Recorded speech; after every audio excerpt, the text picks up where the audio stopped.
નમસ્કાર, આપ જોઈ રહ્યા છો સ્પાર્ક ટુડે ન્યૂઝ. વડોદરા શહેર ટ્રાફિક પોલીસ દ્વારા નેશનલ હાઈવે 48ને ઝીરો ફેટેલિટી કોરિડોર બનાવવા માટે ટ્રાફિક પોલીસે વિશેષ અભિયાન હાથ ધર્યું છે. તે અંતર્ગત શહેરના જાંબુઆ બ્રિજ પાસે આર્યન રેસિડેન્સી ખાતે ટ્રાફિક અવેરનેસ કાર્યક્રમનું આયોજન કરવામાં આવ્યું હતું, જેમાં નાયબ પોલીસ કમિશનર તેજસ પટેલ ઉપસ્થિત રહ્યા હતા. તેમની સાથે પોલીસના વરિષ્ઠ અધિકારીઓની ટીમ ઉપસ્થિત હતી. ટ્રાફિકના નિયમોનું પાલન કરવા સોસાયટીમાં રહેતા લોકોને માર્ગદર્શન આપવામાં આવ્યું. સોસાયટીના રહીશોના ટ્રાફિક લગતા પ્રશ્નો સાંભળી તેનો યોગ્ય નિકાલ કરવાની ખાતરી આપવામાં આવી. ટ્રાફિક જાગૃતિના પેમ્ફલેટનું વિતરણ કરાયું.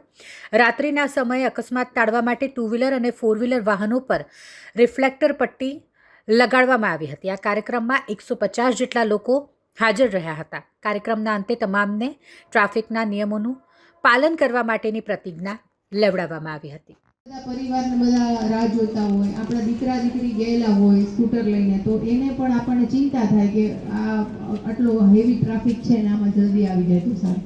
તો આપણે જે બધા નિયમો છે એ આપણે ધીમે ધીમે જે રજૂઆત કરવાની હતી એ કરી છે, ને હજી પણ તમારા તરફથી લેખિતમાં કંઈ આવશે તો આપણે ચોક્કસ એને મોકલશું. પણ એ જ્યારે થશે ત્યારે થશે, પણ ત્યાં સુધી આપણે બધા નિયમો ફોલો કરવાના છે. આપણે રોંગ સાઈડથી આવવાનું નથી. બરાબર નિયમો કોના માટે ફોલો કરવાના છે? તમારા પોતાના માટે કરવાના છે. ટ્રાફિક પોલીસ તો તમારા મતલબ એક સહાનુભૂતિ તરીકે તમને સમજાવવા માટે આવે છે કે ભાઈ તમે આને ફોલો કરો. વખતે હંમેશા હેલ્મેટ પહેરીશું, હંમેશા સીટ બેલ્ટ બાંધીશું,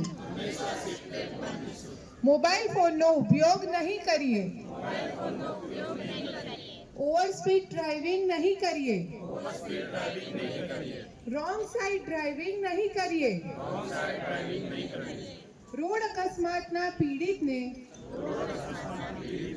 ત્વરિત મદદ કરીને રાહવીર બનીશું. જય હિન્દ.